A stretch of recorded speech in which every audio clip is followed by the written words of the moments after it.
ओम मंगलम भगवान विष्णु मंगलम गरुड़ध्वज मंगलम पुंडरीकाक्ष मंगलायतनो हरि शांताकारं भुजगशयनं पद्मनाभं सुरेशं विश्वाधारं गगनसदृशं मेघवर्णं शुभांगं लक्ष्मीकान्तं कमलनयनं योगिभिर्ध्यानं गम्यं वंदे विष्णुं भवभयहरं सर्वलोकैकनाथं।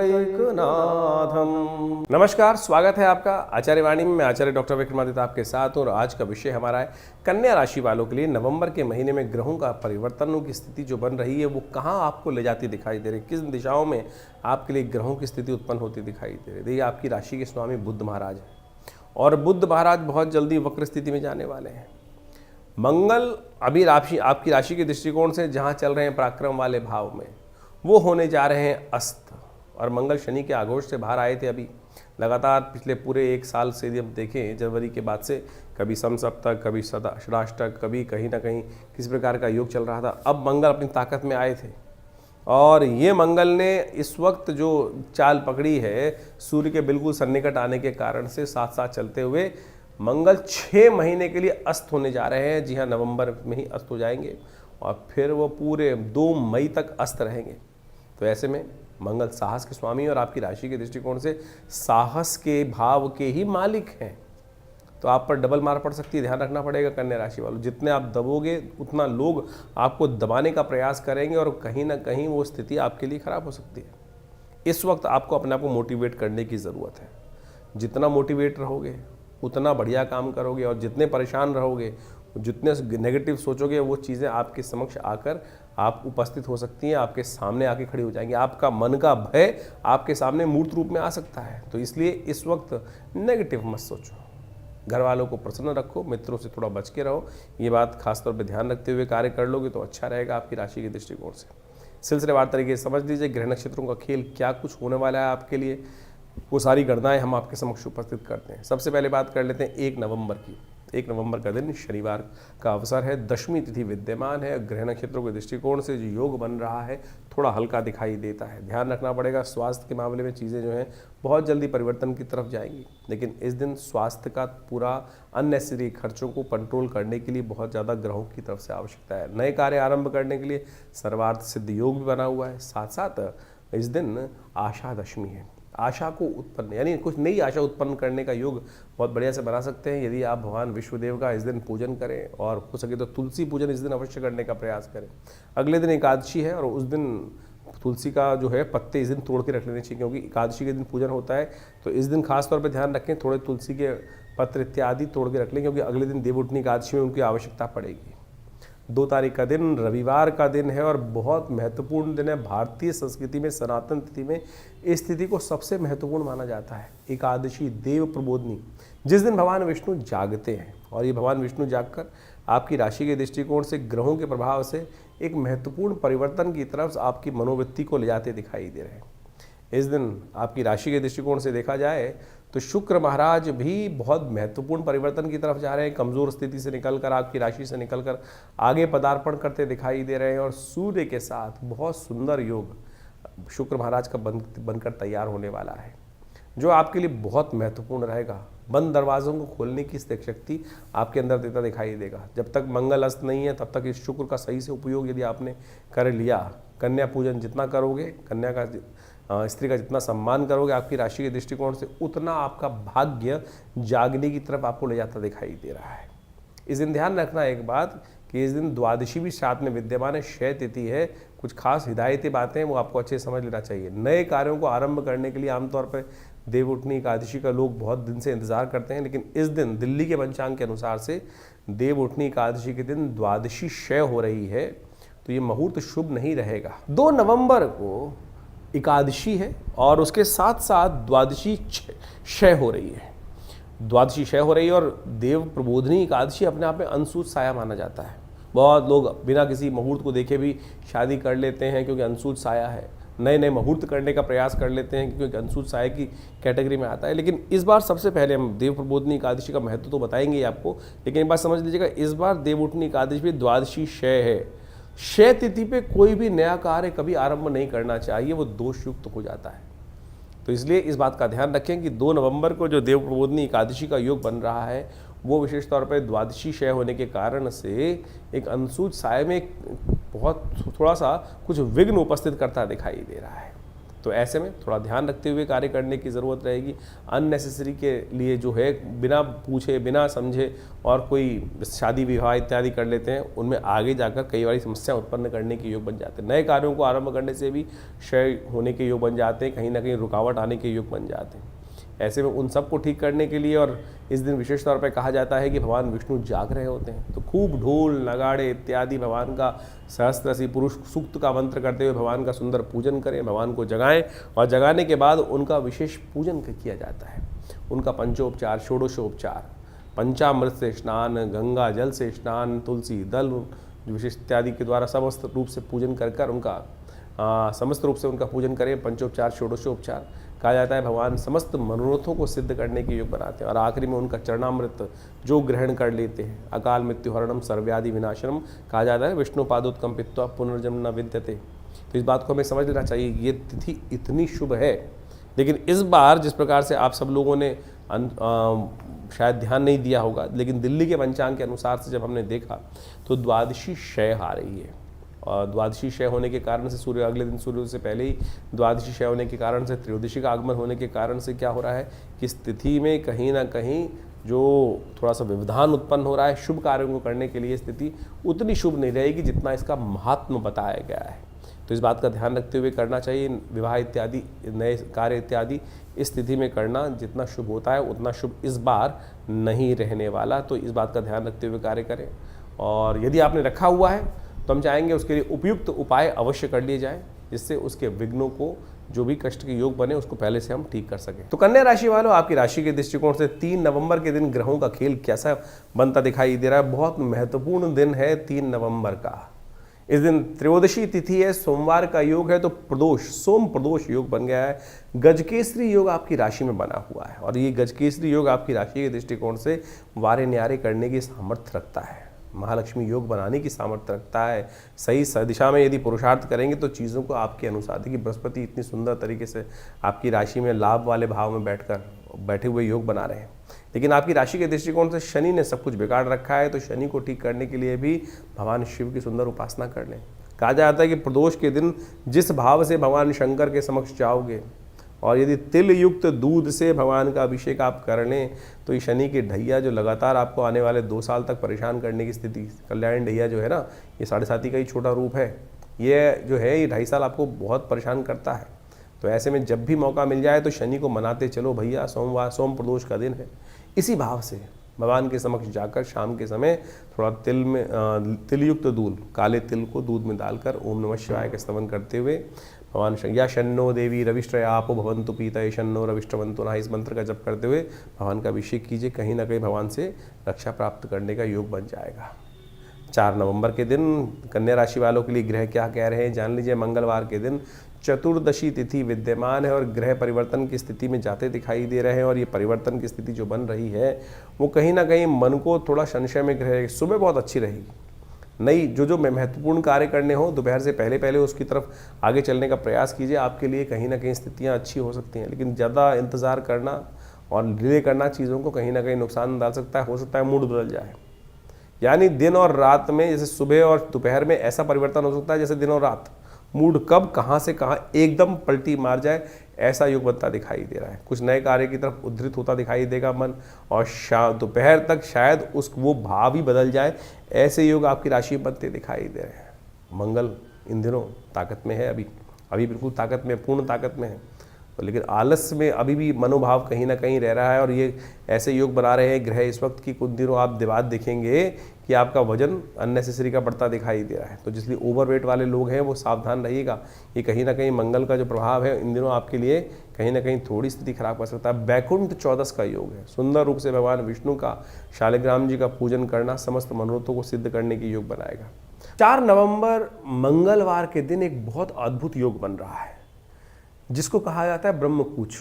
यदि कोई घर में बीमार हो तो इस दिन एक शास्त्र में बड़ा दिव्य उपाय लिखा है, हेमाद्री की शास्त्र के अंदर ये वर्णित है।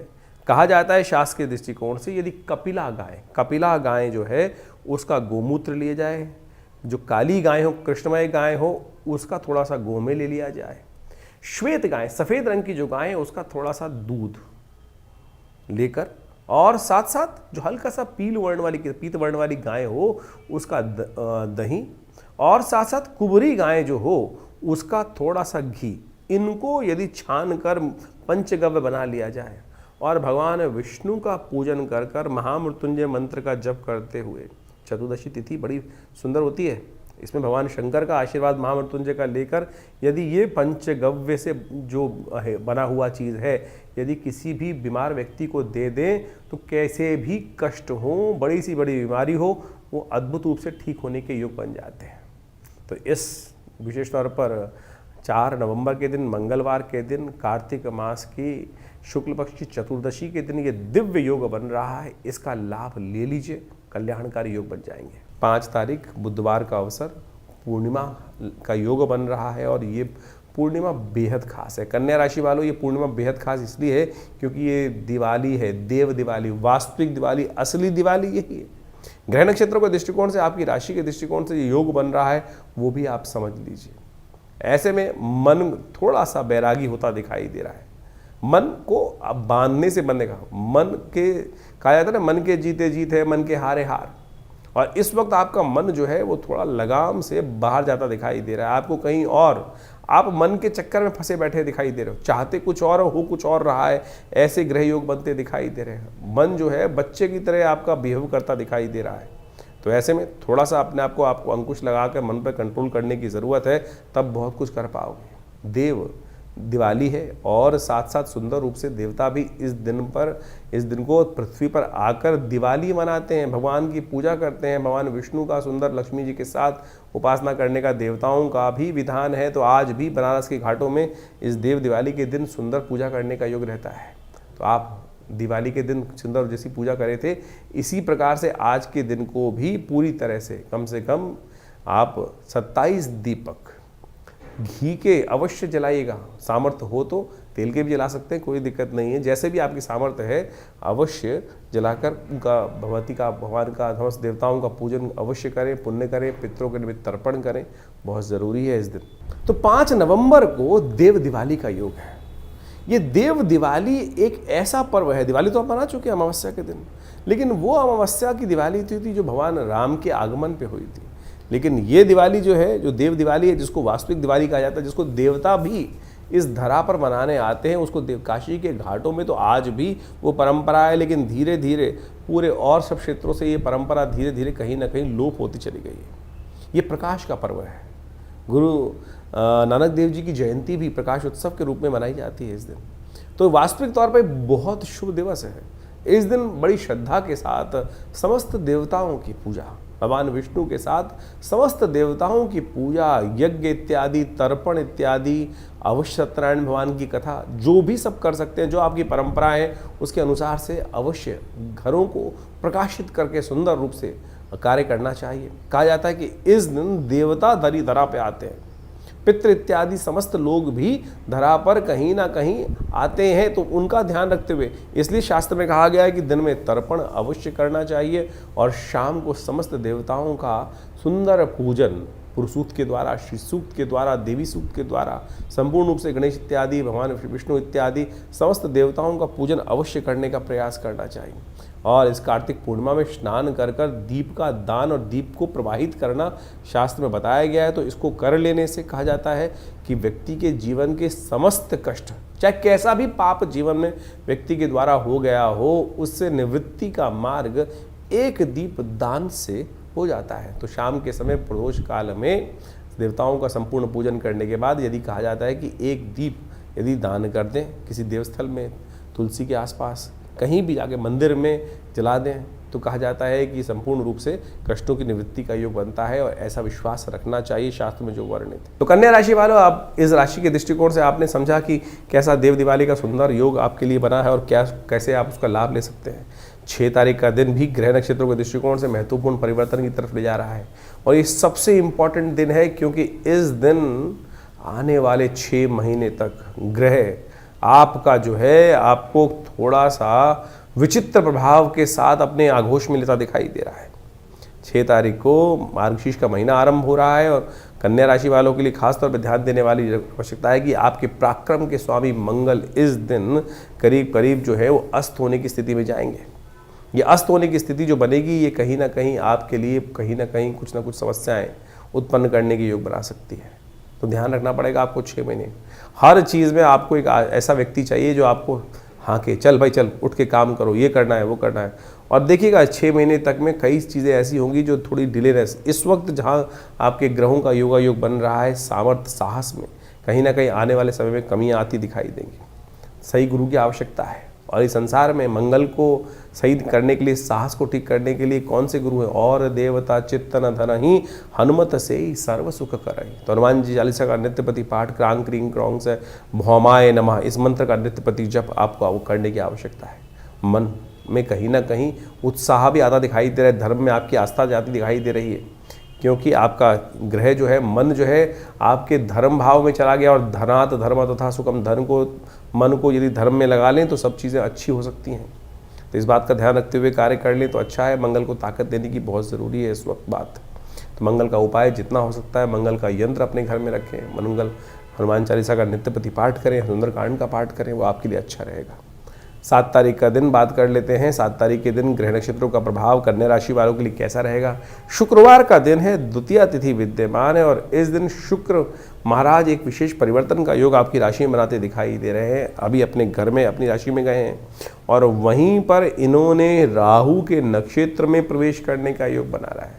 और राहु जो है एक भ्रमात्मक ग्रह है और ऐसे में राहु महाराज का जो प्रभाव आपकी राशि के दृष्टिकोण से इन दिनों चल रहा है वो कहीं ना कहीं आपको ऐसा दिखाई देता है कि आपके अंदर ही थोड़ा सा अंडर एस्टिमेट आप करते दिखाई दे रहे हैं। हर चीज़ को, सामने वाले की स्थिति को आप अंडर एस्टिमेट कर कार्य करते दिखाई दे रहे हैं और वो कहीं ना कहीं आप पर भारी पड़ सकती है। इस बात का आपको ध्यान रखते हुए कार्य करना पड़ेगा। गौ पूजन करें क्योंकि शुक्र का संबंध जो है वो विशेष तौर पर गाय के साथ भी है, तो इस बात का ध्यान रखें और भ्रमों से बचने का प्रयास आपको करना चाहिए। इन दिनों मानसिक स्थिति थोड़ी भ्रम में जा सकती है, ये घर में थोड़ी सी भ्रम की स्थिति हो सकती है और आपको कई लोगों के बारे में गलत संशय मनोमस्तिष्क में परेशान कर सकता है। देखिए, शक करना एक ऐसी चीज़ है जो अननेसेसरी परेशानी में डालता है और कन्या राशि वाले आमतौर पर जिस प्रकार के होते हैं बड़े सरल होते हैं, लोगों की बातों में बह जाते हैं। तो ध्यान रखना इन दिनों लोगों की बातों में बहना, क्योंकि शुक्र जब राहु के नक्षत्र में जाते हैं और वो विशेष तौर पर जिस प्रकार का योग आपकी राशि में बना रहे हैं वो कई बार आपको गलत रास्ते पर भ्रम की स्थिति में उत्पन्न करने का योग बना सकते हैं। तो आपको एक काम करना चाहिए, शाम के समय हो सके तो गौशाला में जाकर कुछ रोटी इत्यादि या हरा चारा इत्यादि गौशाला में डाल दिया कीजिए। गाय का पूजन कर लें, गाय को गुड़ खिला दें, यह आपके ग्रहों को नेगेटिव से पॉजिटिव करने में बड़ा अद्भुत सहायक सिद्ध हो सकता है। 8 तारीख शनिवार का अवसर है, तृतीया चतुर्थी तिथि का योग है और इस दिन एक बात समझें, तृतीया तिथि होते हुए चतुर्थी क्षय हो रही है। शनिवार के दिन चतुर्थी क्षय हो रही है। ग्रहों का परिवर्तन का योग बन रहा है जो आपको विजय दिलाने की तरफ अग्रसित करता दिखाई दे रहा है, लेकिन नए कार्यों की तरफ जाना किसी प्रकार भी ठीक नहीं रहेगा क्योंकि चतुर्थी क्षय है। विघ्न कारक योग बनता दिखाई देगा, कहीं ना कहीं कार्यों में विघ्न उपस्थिति की स्थिति सामने आ सकती है। लेकिन ऐसे भी योग बन रहे हैं कि जो चलते हुए कार्यों में जितने कदम चलोगे उतनी सफलता आपके लिए अच्छी रहेगी। लगातार आपको विशेष तौर पर शनि का ध्यान रखना चाहिए। शनि आपकी राशि के दृष्टिकोण से ठीक नहीं है और शनि को मनाने के लिए इस दिन, क्योंकि शनिवार भी है, चतुर्थी तिथि भी है, गणेश जी का सुंदर स्तवन करें। गणेश चतुर्थी का सुंदर योग बन रहा है इस दिन, तो हो सके तो गणेश जी के मंदिर में जाकर उन पर सिंदूर अर्पित करने का प्रयास कीजिए। हनुमान जी गणेश जी कृपा से शनि भी आपकी राशि के अनुकूल होंगे और शनि से रक्षा प्राप्ति करने का योग बनेगा। 9 तारीख रविवार का अवसर, पंचमी तिथि विद्यमान है। ग्रह नक्षत्रों के दृष्टिकोण से आपकी राशि में ऐसा योग बन के तैयार हो रहा है कि आप जो विशेष तौर पर जिस भी कार्य में हाथ डालेंगे वो आप में कहीं ना कहीं उतना, जितनी निष्ठा उतना फल, यानी जितनी चीनी डालोगे चाय में या दूध में उतना मीठा होगा। ग्रह योग इस प्रकार को साफ साफ बनाते दिखाई दे रहे हैं, लेकिन थोड़े से ग्रह नक्षत्र जो हैं वो आपको आगे बढ़ने से रोकते दिखाई दे रहे हैं। तो इसलिए उठना और आपको साथ में करना एक सही प्रेरणा की आवश्यकता है। रविवार का दिवस है, थोड़ा आलस मनोमस्तिष्क में ज़्यादा छाया दिखाई दे रहा है, तो आलस को त्यागिए, उठिए, चलिए और भगवान सूर्य को स्नान करने के बाद जल अर्पित करने का प्रयास कीजिए। ये आपके लिए बहुत श्रेष्ठ रहेगा। 10 तारीख के दिन ग्रहों नक्षत्रों ने एक और परिवर्तन की चाल चली है और इस परिवर्तन की चाल से आपकी राशि के दृष्टिकोण से कहीं ना कहीं आपको लाभ की स्थिति बन सकती है। बुध होने जा रहे हैं वक्री इस दिन, सुबह 6:45 पर बुध का वक्री होना दिखाई देता है और साथ साथ दोपहर को 1 बजे के आसपास चंद्रमा भी अपने घर जाते दिखाई दे रहे हैं और ये गजकेसरी योग का निर्माण करेंगे। यह आपके लिए आने वाले 3-4 दिनों में कहीं ना कहीं कुछ खुशखबरी लाने के योग बना सकते हैं, तो आप तैयारी कर लीजिए, इंतज़ार करिए। समय कहीं ना कहीं सही तरफ आपको ले जा सकता है, लेकिन बैठे बैठे सोते सोते चीज़ें को निकाल मत देना। मंगल का इन दिनों अस्त होना कहीं ना कहीं आपकी राशि के दृष्टिकोण से आपके सामर्थ्य में कमी आने के कारण से चीज़ों को आपके हाथ से निकाल सकता है। हर रोज़ ग्रह परिवर्तित होते हैं, कुछ अच्छे कुछ खराब। यदि अच्छी चीज़ों को पकड़ लेंगे, अब बुरी चीज़ों का उपाय कर लेंगे तो सब ठीक कर पाएंगे। तो आपने जाना ग्रहों का किस प्रकार का योग आपके लिए बन रहा है। वैसे आपको ज्योतिष के दृष्टिकोण से इस बात को भी समझ लेना चाहिए कि ग्रहों का योग तो परिवर्तन की तरफ हमेशा जाता ही है, लेकिन अभी जिस प्रकार का नवंबर के महीने में परिवर्तन ग्रहों का योग बना है, सबसे बड़ा परिवर्तन यदि देखें तो मंगल का है। मंगल अस्त होने जा रहे हैं। स्वग्रही राशि में विराजमान होकर जिस प्रकार से मंगल शनि से पीड़ित होकर चल रहे थे, मंगल लगता था कि बहुत बड़े कार्य को करने के लिए इस वक्त आए हैं और पूर्ण शक्ति में लेंगे, लेकिन ज्योतिषीय दृष्टिकोण से यदि देखा जाए तो मंगल करीब करीब 6 महीने के लिए अस्त अवस्था में चले जाएंगे, सुषुप्त अवस्था में चले जाएंगे, कुछ कार्य नहीं करेंगे। ये बड़ी विचित्र स्थिति है और ऐसे में आपको पुरुषार्थ करना पड़ेगा। पुरुषार्थ वाले काम बिना, देखिए कहा जाता है ना, बिना प्रयास के तो कुछ भी नहीं मिल सकता। उद्यमे नहीं सिद्धंति कार्याणि न मनोरथे नहीं सुप्तस्य सिंहस्य प्रविशन्ति मुखी मृगा। ये बात बाल्यकाल में बच्चों को पढ़ाया जाता है कि उद्यम करने से ही, प्रयास करने से ही कुछ मिल सकता है। यदि शेर भी सोते हुए सोचे कि मेरे मुख में, सोचता वो यही है कि मैं मुंह खोलूं और उठना कहीं जाऊं ना, अपने आप हिरन मेरे मुंह में आ जाए, ऐसा हो नहीं सकता है। उद्यमे नहीं सिद्धंति। तो इस बात का ध्यान रखिए, इस वक्त मंगल आने वाले 6 महीने तक, यानी मई तक, इस नवंबर से लेकर मई तक मंगल बड़ी विचित्र अवस्था में चले गए हैं और ये अवस्था मंगल की जब होती है तो कई बार नेगेटिव कार्य बहुत ज़्यादा होने के योग बन जाते हैं, नेगेटिव मानसिकता बहुत ज़्यादा होने के लग जाती है। ऐसे में विश्व के पटल पर जो भी उठापटक के योग पिछले पूरे वर्ष से जो स्थिति चल रही थी, उसमें एक भयावह परिवर्तन आने का योग भी बन सकता है। जी हाँ, कुछ जो भी उपद्रवकारी योग चल रहे थे, जिस प्रकार से कुछ उपद्रव लगातार विश्व में कई जगहों पर चल रहे थे, वो और भी भयावह स्थिति में जाने के योग बनते दिखाई देंगे। तो ऐसे में आप अपने मंगल को ठीक करने के लिए लगातार इसको, अपने बल को, क्योंकि मंगल जो वास्तविक तौर पर व्यक्ति का शौर्य है, व्यक्ति का उत्साह है, साहस का प्रतीक है। और आपकी राशि के दृष्टिकोण से जैसा हमने समझाया कि मंगल का जो प्रभाव आपकी राशि में होने जा रहा है 100 आने वाले 80 दिन तक, उसको आपको संभाल के रखना पड़ेगा। लगातार कुछ ना कुछ कार्य मंगल को शक्ति देने के लिए करते रहें। अब आपकी कुंडली में मंगल की स्थिति क्या है? जिन जातकों की कुंडली में मंगल नीच के हैं, मंगल अशुभ प्रभाव उत्पन्न करते हैं, मंगल अशुभ है, बद है, जो जैसे ज्योतिष के बहुत सारे शास्त्रों में कहा जाता है मंगल शुभ या अशुभ, कुंडली में ये देख के एनालाइज करना चाहिए।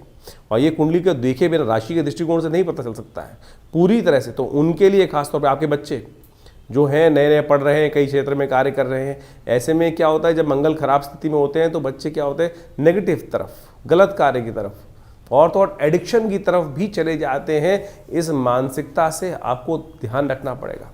तो ऐसे में जब साहस, जब जीत नहीं मिल रही होती है अंदर, जो विशेष तौर पर प्रयास करने के बाद भी हतोत्साह जितना मन होता है ना, तो उससे कहीं ना कहीं व्यक्ति टूट जाता है। और ये ग्रहों की वही स्थिति है।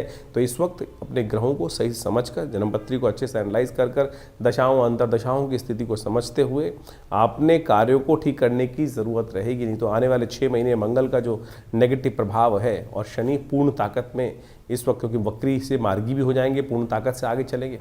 बृहस्पति ने जो सपोर्ट दिया है वो परिवर्तन का, वो अब जब परिपक्व काल आ रहा है तो उसमें मंगल वहाँ साथ छोड़ते दिखाई दे रहे हैं। तो आपको मंगल को लगातार ताकत देने की ज़रूरत रहेगी। ऐसे में विशेष तौर पर कुछ समय समय पर जो प्रयोग हैं वो आप अपनी राशि के अनुसार से सही से समझकर सही रूप से करते रहेंगे तो वो आपके लिए बहुत अच्छा रहेगा। और ज्योतिष को इस प्रकार समझना चाहिए, गोचर में ग्रहों का परिवर्तन समय समय पर होता रहता है और जिन जिन लोगों ने उन ग्रहों की अवस्थाओं को समझकर जो समय के अनुसार से उपाय कर लेते, मैंने बहुत बार देखा आपने कि व्यक्ति को बचाया जा सकता है, नुकसान से बचाया जा सकता है, समझ दी जा सकती है, लेकिन आप उसको एक्सेप्ट कर समय के अनुसार चले तो अच्छा रहेगा। बहुत सारी चीज़ें कई बार जो होती हैं वो बहुत नेगेटिव चली जाती हैं, तो कोशिश ये करें इन ग्रहों को समझकर आप अपनी राशि के अनुकूल से उनका परिवर्तन का जो उपाय शास्त्र में बताया गया है उनको करते रहें। राशि तो हम मूलतः बताते हैं, लेकिन जन्मपत्री का एक इतना शोध विशेष तौर पर देखने की आवश्यकता है कि अंदर क्या स्थिति चल रही है, उसको अच्छे से एनालाइज करवाएं, देखें, समझें और फिर जो जो उपाय आपको बताए जाएं करिए। रक्षा होगी, कष्ट से निवृत्ति का मार्ग अवश्य बनेगा। ज्योतिष केवल वो नहीं है कि आप डायग्नोज करने, उसका रेमेडी एस्पेक्ट नहीं है, उसका मंत्र विज्ञान, यंत्र विज्ञान, यज्ञ विज्ञान, रत्न विज्ञान और अनेक प्रकार के दान, मंत्र जप इत्यादि इतने उपाय शास्त्र में वर्णित हैं। उन सबको कर समय को बदला जा सकता है। जी हाँ, समय को बदला जा सकता है, वही ज्योतिष का लाभ है। तो इसको सच्चे समझ लें। तो आशा करते हैं आप अपने ग्रहों के अनुसार से प्रभावों को समझते हुए अपने आप की जो जो रक्षा कवच छाते आपको चाहिए वो सब आप समय पर ये उपायों के माध्यम से जनरेट करेंगे, उपाय उपयोग करेंगे और अपने जीवन में अपने परिवार के लिए शुभ मार्ग बनाने का सुंदर रास्ता बनाते रहेंगे।